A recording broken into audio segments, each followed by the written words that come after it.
Vou passar um só para testar de novo. Tá vendo aí o segundo? Perfeito.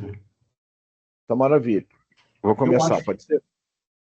pode sim. Eu acho que a gravação está funcionando aqui. Só tem que aceitar qualquer coisa aí. Aceitar? Não, se não precisou, tu pode ir seguindo mesmo, que às vezes ele pede para aceitar. Ah, tá falando aqui, gravação e transcrição iniciada, ok. Então, pessoal, só fazendo a apresentação, né? Hoje nós teremos então uma palestra associada ao PEL de ILOC, né? Que é uma sigla que vocês vão aprender, tá? Associado a ilhas oceânicas. O tema da palestra, né, são os 10 anos de monitoramento de ilhas oceânicas. Vai ser proferida pelo professor Dr. Carlos Eduardo Leite Ferreira, né? Então, aproveito a oportunidade para agradecer a sua disponibilidade, professor, né? E eu passo a palavra, então. E após a palestra, a gente tem um momento de interação, dúvidas, perguntas, enfim. Muito obrigado. Maravilha, pessoal. Muito bom estar aqui com vocês, de vários grupos, vários alunos e professores trabalhando em ambientes diferentes. Agradeço ao Alessandro aí, e todo mundo do PELDCOM também, que permitiu essa divulgação, né? A gente discutir e apresentar os PELDs, muito importante. É bom ter isso sempre. Então, a ideia hoje aqui, eu botei alguns resultados. Não vou ser... A palestra não está muito longa, não. Vamos ver se a gente consegue depois conversar um pouco. Enfim, então, no meu caso aqui, a gente tem trabalhado nas ilhas oceânicas, né? Meu laboratório aqui é o Laboratório de Ecologia e Conservação de Ambientes Recifais. Alessandro, você está vendo meu mouse aí? Tô. Ok. Acerta, aham. Tô vendo. A gente já trabalha em grupo, em rede há algum tempo. Cisbiota-Mar é uma rede que a gente tem de pesquisadores ao longo do Brasil todo, costa toda, trabalhando com recifes de corais. A gente tem um projeto novo que eu não botei aqui, que é o Integra-Mar, que é a continuação de um outro projeto com financiamento do CNPq também.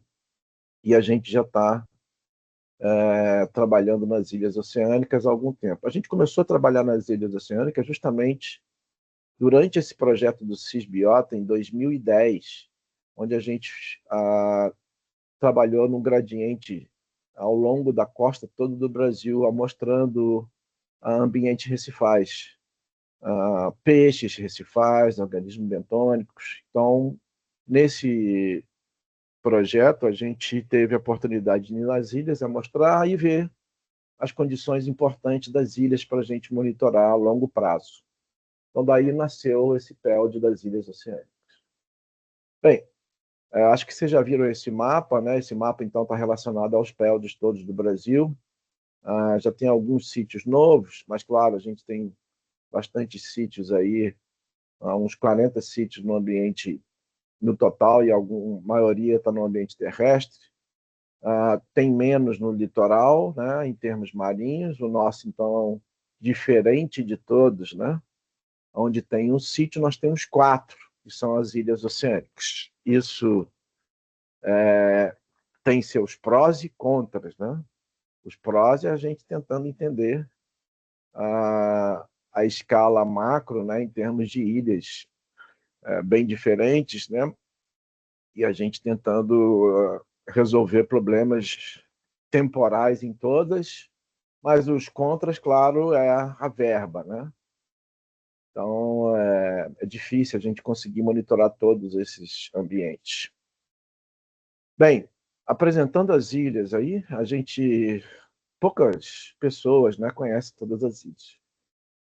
Primeiro, a gente tem o arquipélago de São Pedro e São Paulo, né, que realmente é o nosso único território ao norte, hemisfério norte, né, do Brasil.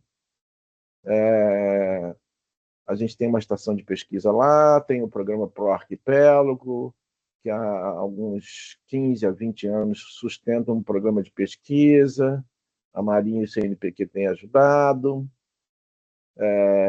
Vou falar mais dessa ilha daqui a pouco. Aí temos Noronha e Rocas, que formam uma cadeia conjunta. Arquipélago de Noronha, então, a gente ainda não tem uma estação científica, mas a gente fica no alojamento do ICMBio, lá tem vários projetos, né, que já atuam lá, então a gente também pede apoio a esses projetos. Vou falar mais de Noronha também. E a Tal das Rocas, né, a Tal das Rocas também faz parte da cadeia ali Noronha, um sistema bem único, é o nosso único atol aqui no Atlântico Sul. A formação dele é bem diferenciada, vou falar também mais tarde. E temos a Ilha da Trindade mais abaixo. Esses três aqui estão no ambiente tropical, essa aqui tá, a Trindade está no tropical subtropical, cada um com características bem diferentes. Então, são 4 ilhas oceânicas. Bem, por que nas ilhas oceânicas são importantes para a gente monitorar? Uma característica importante pelo isolamento dessas ilhas, né? Claro, os impactos humanos são menores, né? Então, o efeito da pesca, que a gente estuda bastante aqui na costa, nas ilhas oceânicas tem muito menos impacto de, de pesca, né? Então, a gente consegue imaginar como é que era a costa no passado, com uma alta abundância de peixes, né? Coisa que a gente viu, alguns já viram, né, no passado, né? Eu já mergulhando na costa aí nos últimos 45 anos, assim, peguei alguma coisa, né, no passado, assim, de sinais de pristina, mas a costa já vem sendo impactada há 100, 200 anos, né? As ilhas oceânicas, então a gente consegue ver ainda uma grande abundância de peixes grandes, né? Outro indicador são, claro, presença de tubarões, os cartilaginosos, né? Se a gente hoje quer mergulhar com tubarão, né? Inclusive em aula eu falo, né? Quanto você paga para mergulhar com tubarão, né? Então, as ilhas oceânicas ainda conseguem ver tubarões, né? Coisa que a gente não vê mais na costa, é difícil, né? Só vemos tubarão morto. Os tubarões que chegam para mim na aula prática, por exemplo, só chega a cabeça. Nunca chega um tubarão inteiro, né? Porque a fome é grande. Então, nas ilhas oceânicas, a gente consegue mergulhar ainda com esses predadores, consegue trabalhar com eles. Raias também grandes, né? As raias, por exemplo, na costa também, né? O pessoal caça muito elas, são várias, a maioria está ameaçada. Então, nessas ilhas, a gente consegue ainda ter uma abundância boa desses predadores de topo, né? Que já sumiram há muito tempo da costa. Outra característica importante das ilhas é a alta taxa de endemismo, né? Por elas estarem isoladas, distantes da costa, né? Quem já leu alguma coisa de biogeografia de ilhas, né? Que foi idealizada lá pelo MacArthur e outros pesquisadores, né? Na década lá de 50, 60, né? Principalmente para o ambiente terrestre, né? O isolamento gera muito endemismo, né? E essa é uma característica interessante que, enquanto a gente tem um impacto muito grande em ilhas no ambiente terrestre, as ilhas foram usadas desde das grandes colonizações, né? Jogaram cabra, levaram rato, barata, muitas espécies exóticas, espécies nativas de plantas sumiram, várias extintas. Então, o ambiente terrestre foi muito impactado nas ilhas oceânicas desde a colonização, enquanto o ambiente marinho não tanto, né? Porque a demanda é você entrar debaixo d'água. Então, aqui estou mostrando algumas espécies endêmicas, por exemplo, da ilha. Essas espécies de peixe donzelinha aqui. Peixe donzela é um peixe pequenininho, né, de poucos centímetros, 15 a menos centímetros. Nesse aqui, por exemplo, de Rocas e Noronha, tem uns 8. Esse aqui, por aí também. São peixes territorialistas, pequenos, com dispersão baixa, quer dizer que todas as ilhas têm um peixe donzelinha endêmico. Endemismo, então, é importante, né? No caso aqui de evolução, né? Nós temos um grupo que trabalha em ambiente recifais bastante bom em evolução, tem trabalhado com as ilhas em várias instâncias. Outra coisa também, essa aqui é uma cena lá de Penedo, São Pedro, São Paulo, né? Essa alga caulerpa é uma alga endêmica lá do fundo, né? Que o pessoal que trabalha com a gente, que mergulha com um rebreather, né, que é um aparelho para você mergulhar até 100 metros, ele não solta bolha, então para fazer mergulhos profundos também ele recicla o ar, né? Então, descobrindo coisas no fundo, desceu no fundo, está sempre descobrindo espécie nova. Então, nas ilhas também a gente tem padrões ecológicos únicos, né? A gente tem um grupo trabalhando com a parte de bioprospecção. Quando eu falo de padrões únicos também, é em termos de bioprospecção, essas ilhas, né, têm características de descobrir sempre ali moléculas novas, né? Se na Amazônia tem cura para tudo, debaixo do mar também tem muito do que se procurar, né? Então a gente tem esse grupo liderado pela professora Letícia Loturfo, da USP, que trabalha com essa parte de bioprospecção também. Aqui só para a gente entender um pouco da história evolutiva, né, e também atual de cada ilha, né? Aqui mostrando o arquipélago de São Pedro e São Paulo, em termos de área, Rocas, Noronha, Trindade, né? Claro, mostrando aqui Noronha com o arquipélago de Noronha ali com várias ilhazinhas, tem um tamanho maior, depois vem Trindade, atol com 0,6 quilômetros, e Penedo de São Pedro e São Paulo, né? Agora a gente tem o nome de arquipélago de São Pedro e São Paulo, uma área muito pequena, né? Em termos de idade, a gente pode ver a idade aqui com esses dois aqui mais antigos, Trindade mais nova, né? Arquipélago no meio. Essas duas aqui são ilhas vulcânicas, né? Surgidas de vulcanismo. O atol, em parte, também de surgimento, mas é mais antigo, né? E Arquipélago de São Pedro e São Paulo, ele, em vez de ser vulcânico, é plutônico, placas se movimentando e aí soerguiu. Então não tem atividade vulcânica para fora d'água. Apesar disso, todo mundo que vai para lá sente tremores. É incrível que tem tremores lá ainda. Então, cada uma com uma história evolutiva diferente, que em termos de evolução, colonização, né, gera aspectos de pesquisa bastante interessantes. Em termos de proteção, é também diferenciado. A Atol das Rocas é uma reserva biológica, né?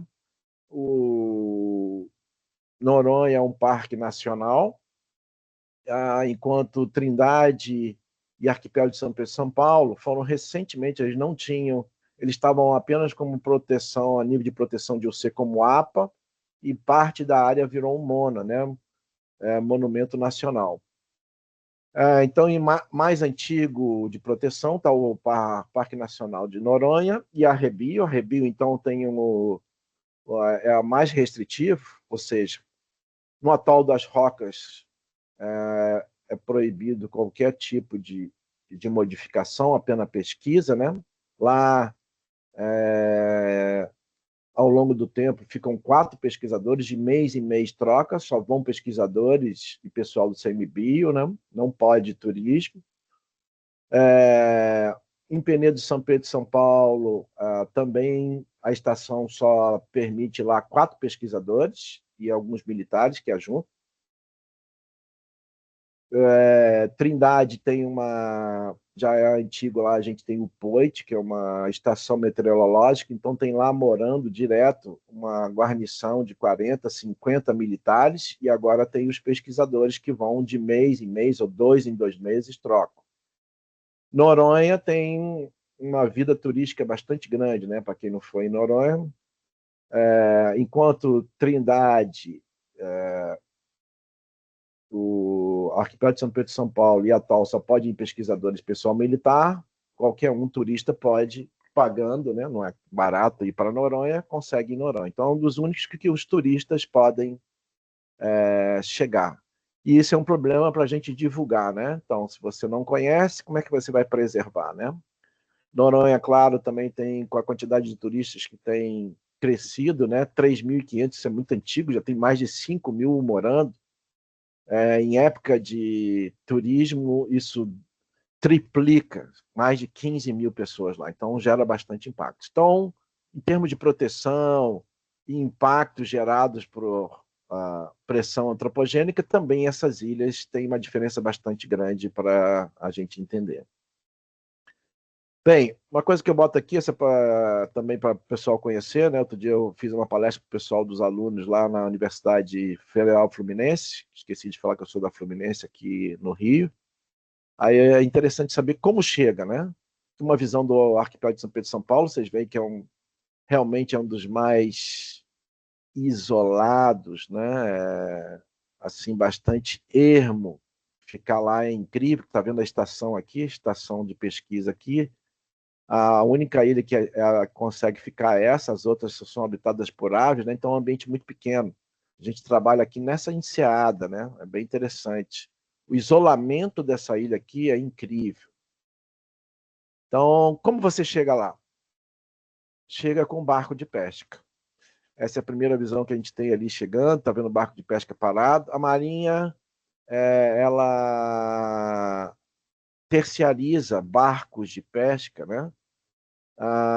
Enquanto os pesquisadores ficam aqui, que geralmente é 15 dias, de 15 em 15 dias troca os pesquisadores, esse barco fica pescando ao redor. Já tinha uma frota que desde 1950 pescava aqui. Essa frota teve várias limitações. Felizmente, em 2013, foi proibido pesca de espinhel, que é uma linha gigante de quase 30 quilômetros, matava muito tubarão, matava várias espécies, e reduziu a pesca desse pessoal somente para espécies pelágicas, cavalas e atuns. E a Marinha ainda permite que eles pesquem lá ao redor, enquanto terciarizam esse transporte, né? Esses barcos aqui que vocês estão vendo que não é muito grande, né? Tem uns 10, 15 metros, e você, saindo da costa de Natal, você fica 4 dias para chegar no arquipélago de São Pedro e São Paulo. De Noronha são 2 dias desse barco até. Então é uma viagem que nem todo mundo quer fazer.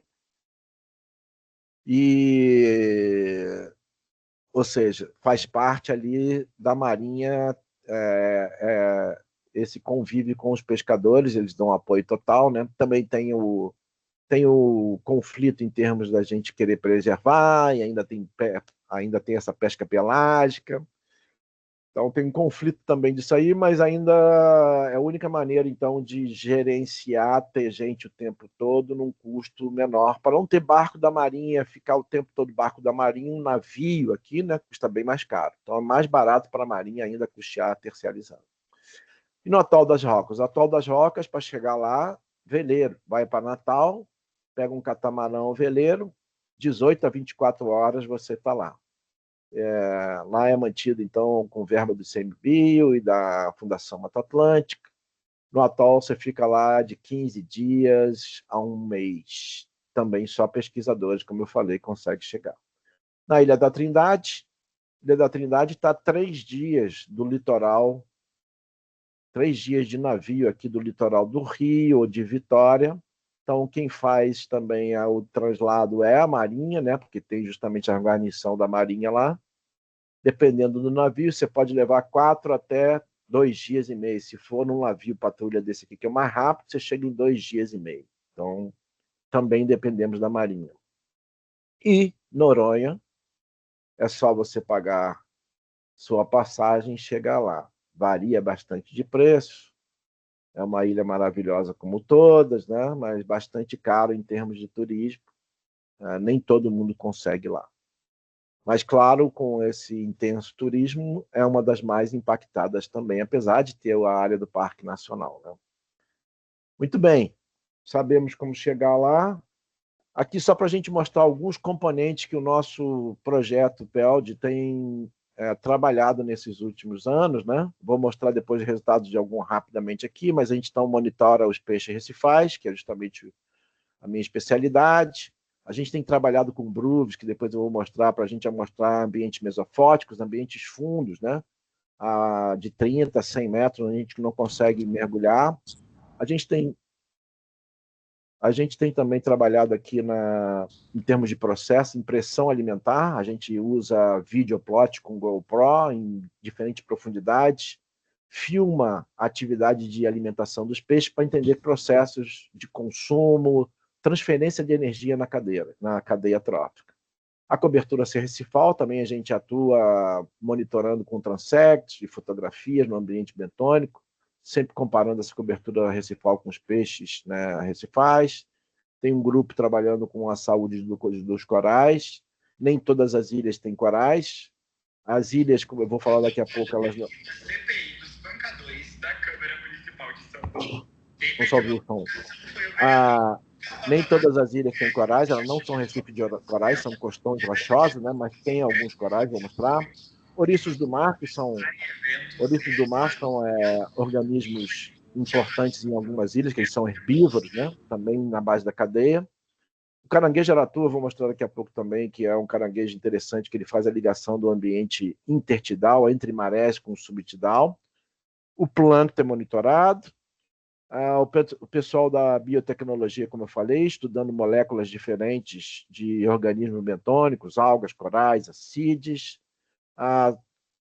Tem o grupo dos ginoflagelados tóxicos, que é da professora Silvia, aqui da Unirio, né?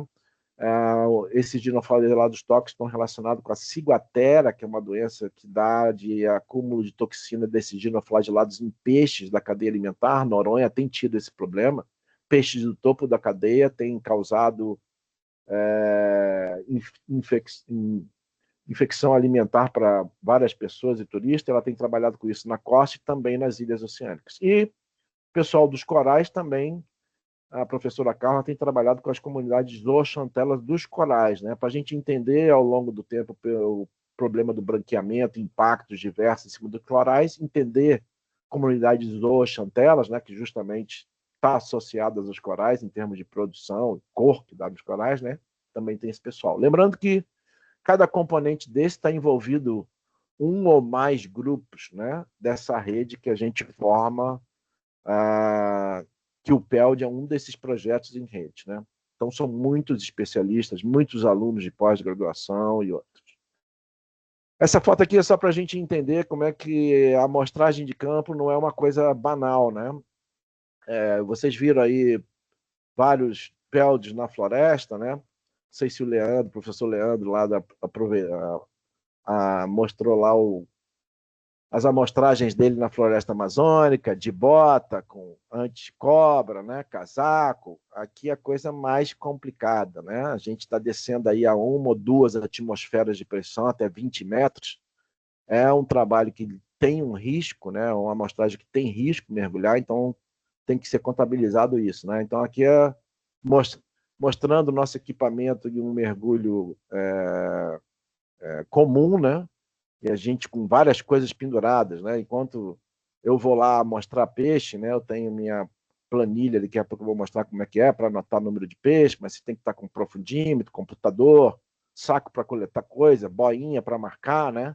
Então, cheio de geringonças que você tem que manejar durante ali 40 minutos, 1 hora debaixo d'água, dependendo da profundidade.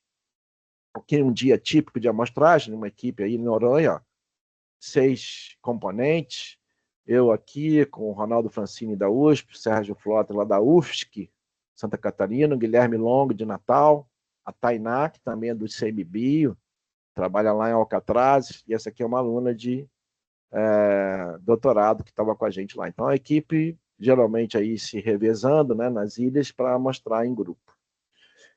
Primeiro tipo de amostragem, eu vou mostrar rapidamente aqui, a amostragem de organismos bentônicos, né? Então, a gente entender a sucessão de algas, corais e outros organismos bentônicos, que é refúgio e alimento para vários organismos, incluindo peixes, né? A gente faz transectos em diferentes profundidades, e ao longo de um transecto, entre 10 a 20 quadrates desses. Então, um mergulhador opera isso com a câmera, que também mostrando na lanterna. Depois, esses quadrados são analisados em computador com porcentagem de cobertura. Como é que é a porcentagem de cobertura ao longo do tempo? Aqui só um tipo de gráfico mostrando aqui rapidamente, pegando as ilhas todas juntas, né, no tempo geral, cada corzinha desse aqui é um tipo de organismo dominante. Algas calcárias, cenofíceas, macroalgas, corais, algas turf, que são um tapetinho, né? Vou mostrar daqui a pouco, invertebrados sésseis, zoantídeos, que inclui coral moles. Então, a gente dividindo porcentagem de cobertura para entender esse bentos ao longo do tempo. Aqui está sem temporal, né? Só para ver comparativamente como é que muda a porcentagem de cobertura desses organismos de ilha para ilha. Por exemplo, com penedos com muito mais algas turfs, algum tem mais corais que os outros, né? Então a gente tenta entender isso ao longo do tempo também. Como eu falei, nem todas as ilhas têm corais. Isso aqui, por exemplo, é uma cena de Fernando de Noronha, ali aos 18, 20 metros, onde tem esse coral aqui, que é grande, coral montastra cavernosa, que forma recifes ali, mais no ambiente fundo, no raso, não tem tão grande. Está vendo aqui o donzelinha, que é o peixe donzela endêmico de lá, né? Então, a gente acessa os corais, onde tem corais, a gente acessa os corais em termos de saúde, que eles são indicadores importantes do ambiente, né? Aqui mostrando esses organismos bentônicos, aqueles mesmos que eu mostrei no gráfico anterior, ao longo do tempo, né? Em cada ilha e ao longo daqui de 7 anos, até 2019, já tem uma análise mais novas, né? Então, a gente tenta entender essa cobertura bentônica para ver como é que isso vai afetar, por exemplo, os outros consumidores da cadeia trófica.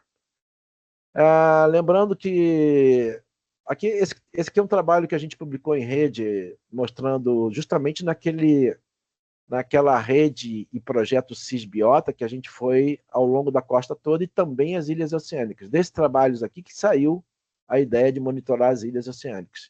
E aqui mostrando todos os organismos bentônicos amostrados, né, comparativamente proporção, né, quanto tem em cada local da costa, mostrando as ilhas também. Um componente importante, né, que tem nessas ilhas e na costa também é essas algas turf, que é um tapete, algas baixinhas, não são macroalgas, e turf é um componente mais importante em todos esses ambientes, é esse verde claro aqui comparado com outros, né? Tipo coral, tá vendo coral esse rosa mais forte? Poucos locais têm uma cobertura de coral grande, né? Como a gente vê no Caribe ou no Indo-Pacífico, a cobertura de coral é muito maior do que a gente tem no Brasil. Abrolhos, por exemplo, é um dos locais mais importantes em termos de coral para a gente aqui na costa. E Abrolhos é um recife não oceânico, né? Ele está ali perto da costa, não tão perto, mas também não é oceânico. Diferente das nossas ilhas oceânicas, que tem águas oceânicas, geralmente com claridade boa, né? Mais oligotrófico do que a costa. Esse turf, então, é um componente importante, justamente em vários locais ali, né? Em vários locais ali, a gente vê esses turfs junto com cianofícias, algas calcárias aqui, então é muito pequenininho, mas é bastante utilizado pelos peixes, tem uma produção alta, então a gente tenta entender. Aqui eu estou mostrando esses turfs. Aqui é um amostrador com airlift, né? Nada é que um caninho ligado aqui com a mangueira num cilindro, que eu abro o cilindro, ele cria um fluxo de ar para cima e aí serve como aspirador.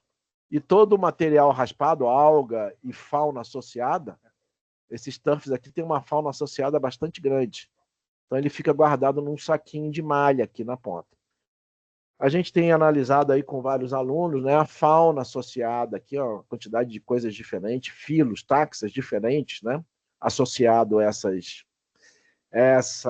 turfs, né, que é alimento para muitos peixes e muitos invertebrados. Então a gente tenta relacionar, por exemplo, aqui mostrando alguns grupos dessa criptofauna, tudo muito pequeno, que é associado a esse turf. Então, aqui estão os crustáceos, moluscos, poliquetos e outros bichos relacionados com a biomassa, com os detritos que tem dentro desse turf e o sedimento, tentando, então, desvendar a importância dessas algas turfs em termos, por exemplo, de presas, né, nutricionais aqui para outros elos da cadeia trófica. Aqui um outro componente que a gente faz, como eu falei, são os corais, né? Dependendo da ilha, tem corais diferentes. Isso aqui, por exemplo, é Natal das Rocas, onde esse coral massivo aqui, que é o Siderastreia, é bastante abundante. Então, também com quadrates, a gente fotografa e, ao longo do tempo, a gente analisa branqueamento, doenças, competição com alga, né?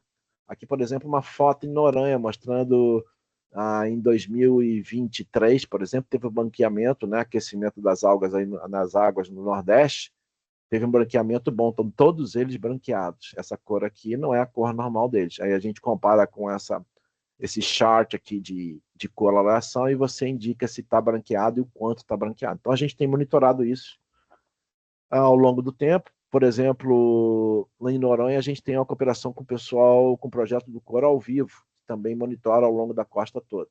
Então, cooperações diferentes. Aqui mostrando nesse quesito de corais, né?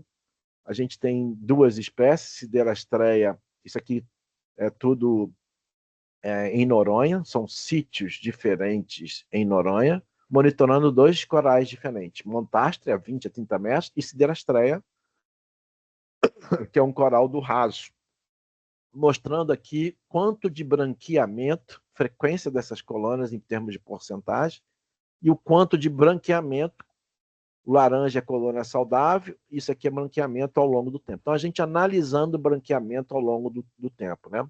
Geralmente no verão tem branqueado. Esse último verão aí também branqueou, mas não tanto quanto 2023. Juntamente com o pessoal da professora Carla, a Zilber, trabalha aqui na FRJ do Rio também, a gente tem monitorado também as linhagens de zooxantelas, corais têm em simbiose com essas algas zooxantelas que dão, né? As algas associadas aos corais dão nutrição aos corais. Elas fazem fotossíntese e passam vários açúcares, né?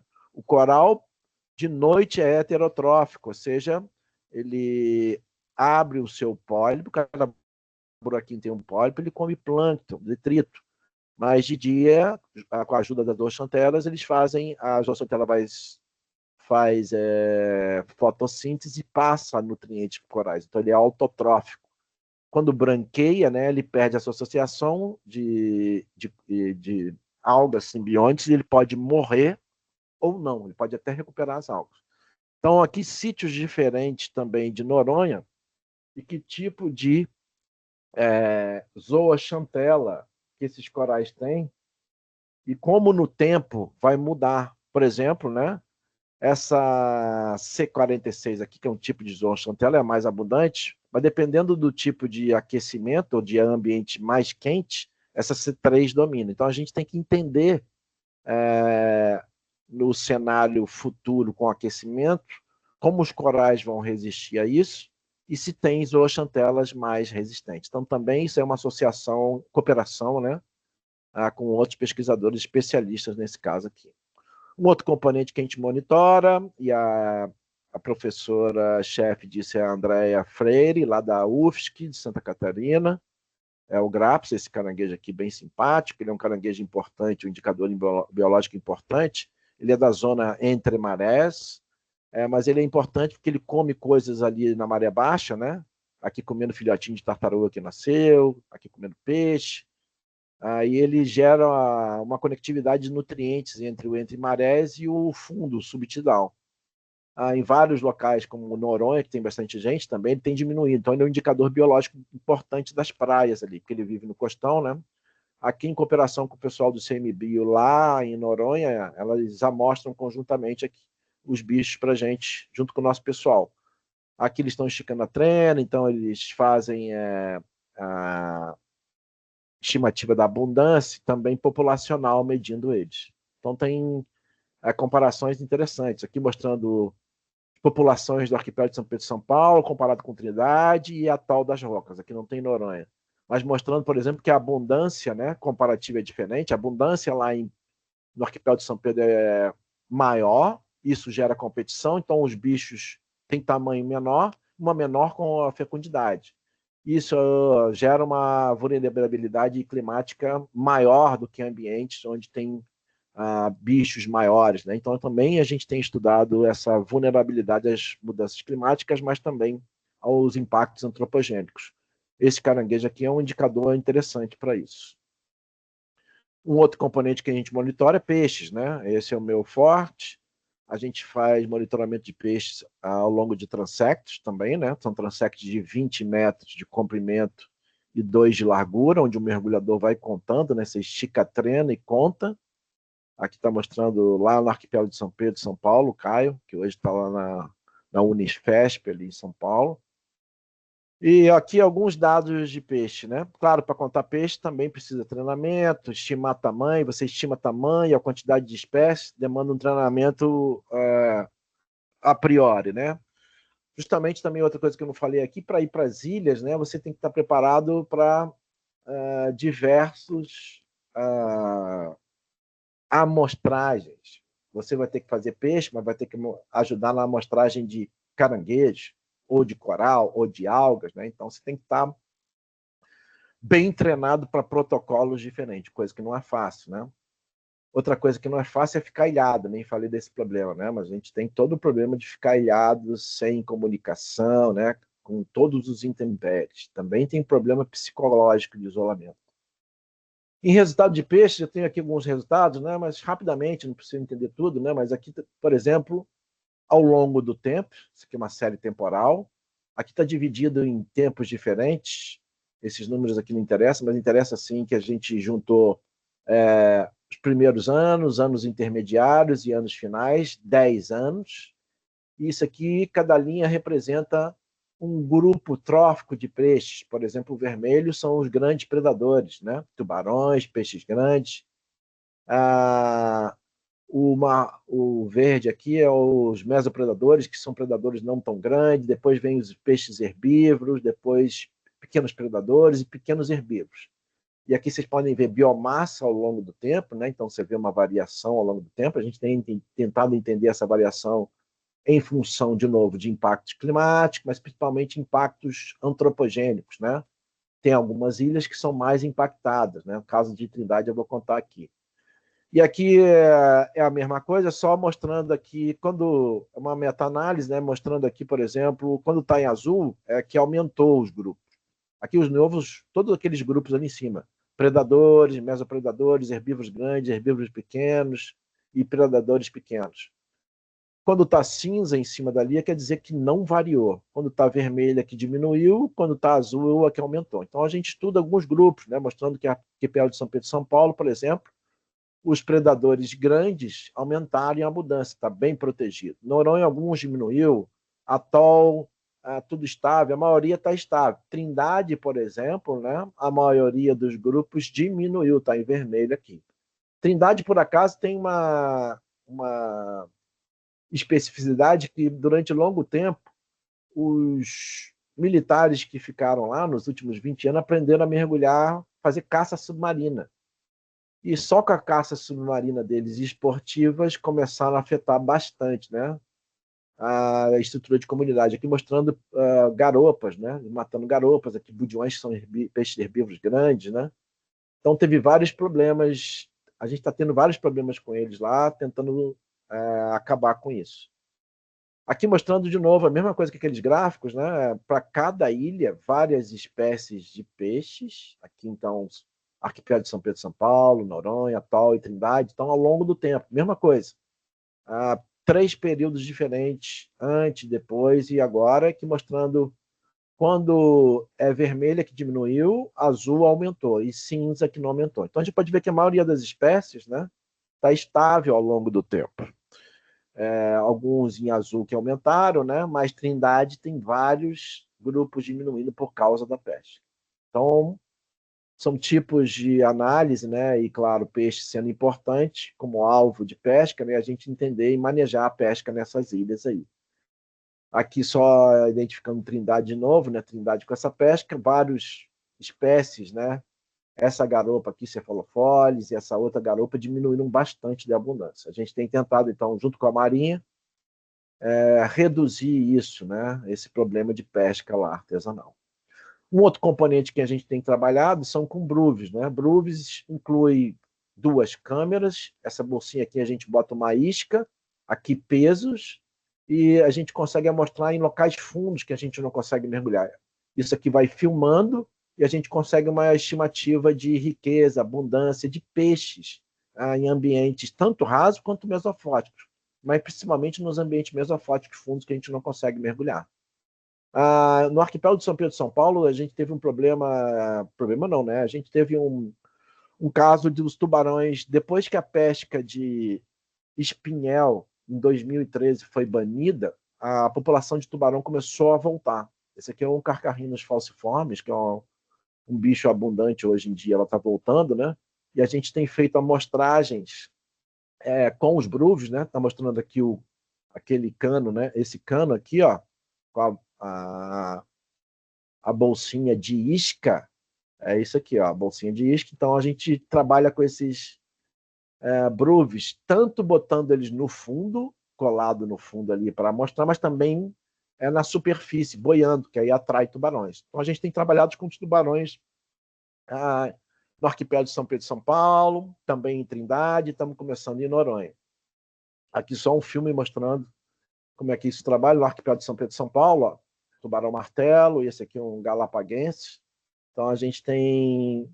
Porque os tubarões começaram a aumentar, a Marinha, por precaução, e claro também ignorando o problema se traz ou não tubarão, proibiu o mergulho. E a gente não está sem mergulhar lá já há um tempo. Então a gente começou a trabalhar com os bruvos justamente para mostrar quanto tem de tubarão, que eles na enseada não entram, que a gente poder mergulhar. Esse ano finalmente foi liberado o mergulho novamente. Aqui só um outro trabalho que foi publicado em 2023 agora, pelo Caio, também trabalhando com bruves, né? Aqui, né, bruves de 30 a 60 metros, e aqui de 60 a 90, mostrando que peixe amostra, né? Vários endêmicos, né? Esse aqui é no arquipélago de São Pedro e São Paulo, mostrando vários endêmicos. Esse aqui é um peixe endêmico, um borboleta endêmico de lá, e vários outros peixes também com relação trófica do ambiente profundo. O ambiente profundo, então, a gente conhece muito pouco, né? Aqui mostrando a similaridade desse ambiente mesofótico do meio e o upper mesofótico que é mais em cima. Então a gente tentando entender com bruves, né, como é que são a estrutura de comunidade de peixe nesses ambientes mais fundos. Aqui só uma amostragem no ambiente fundo, a 60 metros. Ó. O bruve está aqui com a isca, tem uma moreia aqui, esse aqui é um peixe-porco, esse aqui é um peixe-porco também preto, que é bastante abundante nas ilhas oceânicas. Tem uns tubarãozinhos passando lá atrás, ó, tem um tubarão passando lá atrás, que não chegou perto, ó. Tubarão ali, ó. Então a gente tentando entender estrutura de comunidade de peixes ao longo do tempo nesses ambientes. O outro componente que faz parte de processo, que eu falei, a gente ia mostrando taxa de consumo, né? Taxa de investida. A gente bota uma GoPro e ela simula aqui um plot de 1 metro por 2 e fica filmando durante 15, meia hora, 1 hora, dependendo da bateria, e a gente vê a intensidade de forrageamento de peixe. Aqui justamente está mostrando a pressão alimentar de várias espécies de peixes diferentes. Cada pontinho desse aqui é uma amostragem. Ao longo, aqui foi no arquipélago de São Pedro e São Paulo. Mas a gente tem isso também temporal, né? A gente não só tem a abundância deles, mas tem também a investida. Isso mudou ao longo do tempo. Peixes que investem mais, que são mais importantes no fluxo de energia, mudou no tempo. E aqui mostrando vários grupos tróficos diferentes. Esse aqui é a mesma coisa. A gente, na hora de amostrar a abundância desse peixe, também a gente amostra, nesse plot aqui do vídeo, a gente amostra o que tem aqui, quanto tem de coral, quanto tem de alga. Esse gráfico está mostrando justamente isso. Quanto em cada local, aqui comparando arquipélago de São Pedro e São Paulo, Fernando de Noronha, Rocas, arquipélago de São Pedro. Não, aqui é Ascensão, que a gente foi a Ascensão, ilha de Ascensão Britânica, depois eu vou falar isso no final. A gente comparou com a Ascensão e Trindade. Então, quanto tem de cobertura bentônica, coral, zoantídeos, alga, né? E o quanto de cada desses substrato é comido, é forrageado por peixe. Então, a gente entendendo quanto de peixe come esses substratos e depois a gente transforma isso em fluxo de energia.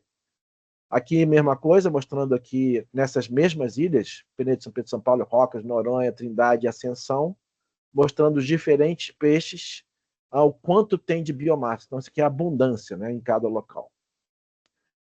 Bem, com todos esses dados, a gente tem simulado. Isso aqui é um trabalho que saiu em 2022, num modelo trófico, com EcoPF, lá no Atol das Rocas, entendendo modelos de fluxo de energia, o quanto tem de produtores, o quanto tem de consumidores, como a pesca, como a mudança climática pode afetar isso. Aqui, por exemplo, no tempo, ó, no presente e daqui a 100 anos. Como vai mudar isso no tempo? Como os produtores vão mudar?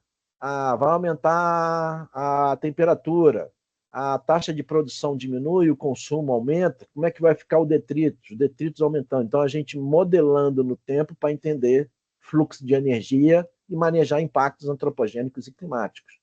Aqui é a mesma coisa, no arquipélago de São Pedro e São Paulo, modelos no tempo, de agora até 50 anos, né? É um trabalho que ainda não está publicado, e a gente modelando com aquecimento global o consumo e biomassa de peixe, né? Então, várias espécies aqui predadoras, outras, umas que são influenciadas pela pesca e outras que não são influenciadas. Também a gente tem, é um trabalho da Andrea Feira de 2021, a gente também modelando dispersão, conectividade. Nas ilhas, aqui é modelagem com o caranguejo Grapes, aquele caranguejo, modelando dispersão de larvas, né? Aqui, por exemplo, Penedo de São Pedro, São Paulo, as larvas que nascem lá, com as correntes, vão parar onde? Nascendo larvas em Noronha e Atol, vai parar onde? Assim por Trindade, Atol. Como a dispersão de larvas atua para a gente entender isolamento e conectividade. Esse é um trabalho que a gente publicou em 2020, junto com o Rafael Magres, do ICMBio, onde ele pegou todos os nossos dados de abundância de peixes, né, na costa do Brasil e nas ilhas, e fez um modelo para a costa toda. Onde está protegido, isso aqui são áreas, todas essas marcações aqui são áreas protegidas, né, parques nacionais, reservas e outras unidades de conservação, o quanto está protegido e como vai ficar a conectividade de peixes e corais com a distância e os impactos. Então, só para mostrar como é que esses modelos que a gente tem feito para ilhas também servem a nível de macroecologia para entender conectividade ao longo da costa e o papel das áreas marinhas protegidas. Aqui só terminando, né? Mostrando também que a gente teve projetos que financiaram a gente ir nas ilhas britânicas. Nossas ilhas estão aqui no Atlântico Oeste, né, mas no Atlântico mais para leste e meio. Tem a ilha de Ascensão, que a gente foi, britânica, e a ilha de Santa Helena, que é muito parecido com as nossas ilhas esse ano. Então, a gente fez também amostragens lá para comparar com o Brasil. Um outro componente monitorado que a gente tem dentro do projeto é o projeto Onda ILOC, né? Um projeto de ciência cidadã. A gente tem feito ciência cidadã, principalmente em Noronha e Trindade, onde tem população, Trindade lá com os militares, né? Então, tentando com os militares, aqueles ajudando a contar lixo, né? Mas também fazendo censo visual para a gente, né? Em vez de mergulhar, matar peixe, incentivar eles o valor de ter áreas protegidas, né? Ter peixes grandes para você observar, né? Então, treinando eles para ajudar a coletar dados e valorizar o ambiente saudável que é as ilhas, né? Aqui, mesma coisa em Trindade, né? Então, eles têm ali uma prancheta com os bichos, eles conseguem estimar tamanho, eles são bons, vários deles são bons em mergulho, né?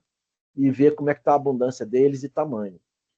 Aqui em Noronha também o pessoal fazendo ciência cidadã nos colégios, né? Aqui a gente dando palestra no colégio, junto com outros projetos. Lá em Noronha tem muitos projetos, né? Tem a Bianca Rangel, que trabalha com o projeto Tubarões, tem o pessoal dos ginoflagelados, tem o pessoal das aves. Então, vários projetos juntos, participando desse projeto de ciência cidadã, fazendo educação ambiental e transferindo essa valorização, né? Essa importância de valorizar os recursos e a proteção das ilhas. Aqui a gente dando palestra no Tamar, né?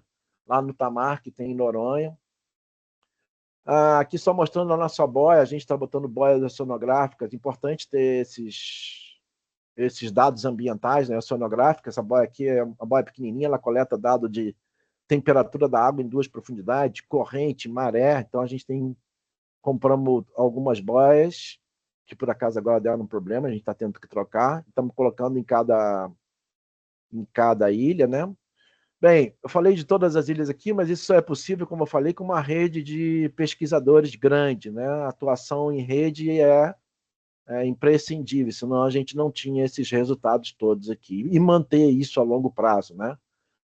O dinheiro que a gente ganha do PELD, do CNPq em PELD ali, não é muito grande, né? É curto. Então, a gente amplia também a nossa capacidade de estar em campo, atuando em rede com outros projetos contribuindo. A gente já conseguiu fazer, em 2023, a gente fez um workshop, justamente chamando o pessoal de vários PELDs marinhos, para a gente juntar esforços. Publicamos um paper em 2023 mostrando a síntese de PELDs marinhos. A ideia é a gente manter isso, né? Vários PELDs marinhos contribuindo e cooperando em monitorar componentes similares ou iguais, né? E trocando ideias, né? E para terminar mesmo, mostrando aí a importância da gente proteger as ilhas, né? Poucas das ilhas a gente consegue ir a um leigo, né? Aqui o Atol das Rocas, onde pouquíssima gente consegue ir lá, né? Um dos ambientes mais pristinos que a gente tem marinhos hoje em dia. São as ilhas, a gente pode falar que são os últimos refúgios marinhos de vida selvagem, visto o nosso impacto na costa. Então, a importância de proteger eles, em termos de ter uma quantidade de espécies endêmicas e mesmo espécies migratórias, né, ameaçadas de extinção, né, as ilhas têm um papel fundamental. E também a gente precisa, tem esse desafio da gente mostrar essas ilhas, né, para qualquer leigo, para a população brasileira, o quanto é importante proteger, né? E é isso, pessoal. Agradeço aí os financiadores e vocês aí pelo tempo. Vou parar aqui. Parar. Muito bom, professor. Show de bola aí o trabalho de vocês. A apresentação foi muito boa. Eu Vê fiquei se eu realmente... consigo parar a apresentação. Acho que sim, né? Não, sim, conseguiu. Finalizou.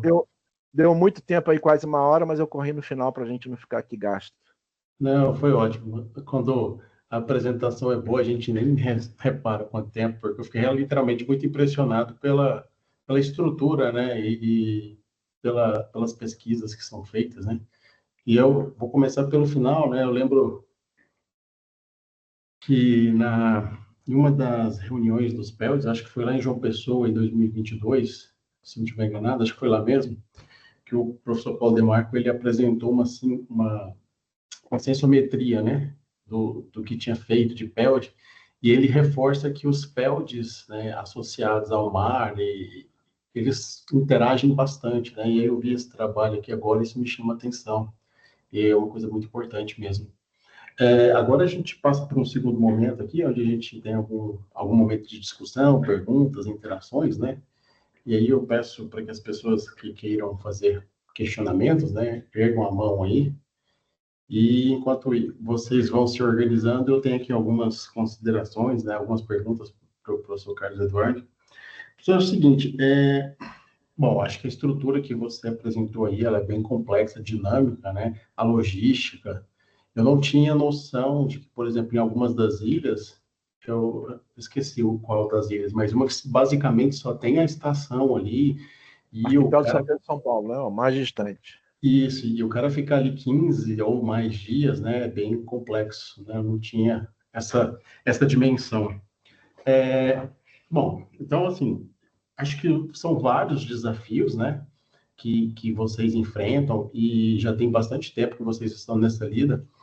Tem algum caso, assim, considerando esses desafios que você acha que poderia ser, assim, perrengues que aconteceu com a equipe, alguma coisa nesse sentido, assim, que você acha válido compartilhar? Sei lá, uma história, assim, que eu imagino que deve ter bastante história, né?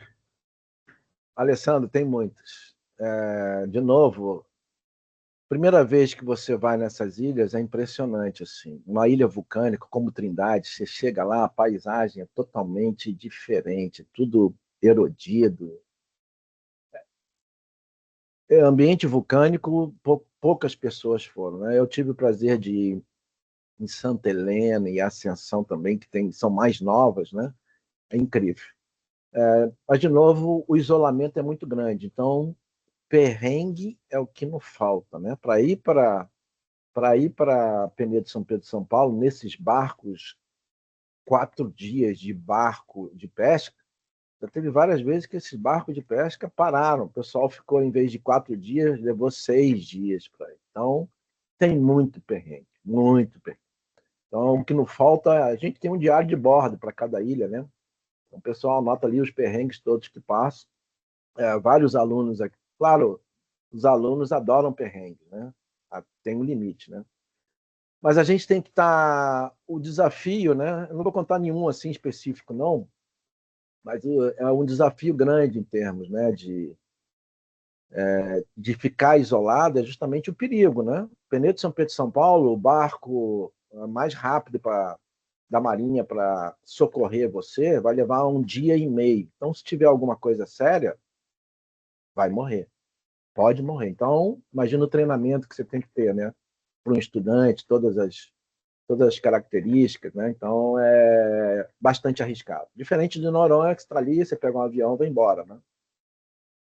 Mas as outras ilhas é bastante.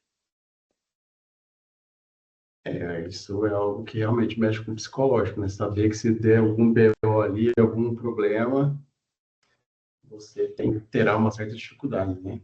Eu tenho algumas perguntas, né, até para passar aqui para a primeira pessoa que está escrita, e depois eu volto, né? Mas, assim, o que eu queria também saber eu gosto muito de mar, ir para praias, mas eu sou do Cerrado, né? Então, isso não é algo que é muito comum no meu cotidiano, né? E eu queria saber o seguinte, em relação aos tubarões, né? E isso sempre mexe com a imaginação das pessoas, tal, né? Quais os tubarões mais comuns, né? Porque teve recentemente, se eu não estiver enganado, teve um ataque em Fernando de Noronha, né? Eu não sei se é claro que é sempre um risco, mas enfim, eu queria saber em relação às potenciais espécies que são registradas, né? Os perigos de ataque, se tem monitorado isso, alguma coisa nesse sentido também. Então, como eu falei, hoje para a gente mergulhar, no mundo todo é bem famoso mergulho com tubarão, né? Você pode ir para o mundo todo. Onde é protegido, tubarão só tem em local onde é protegido da pesca. Então, no mundo todo, você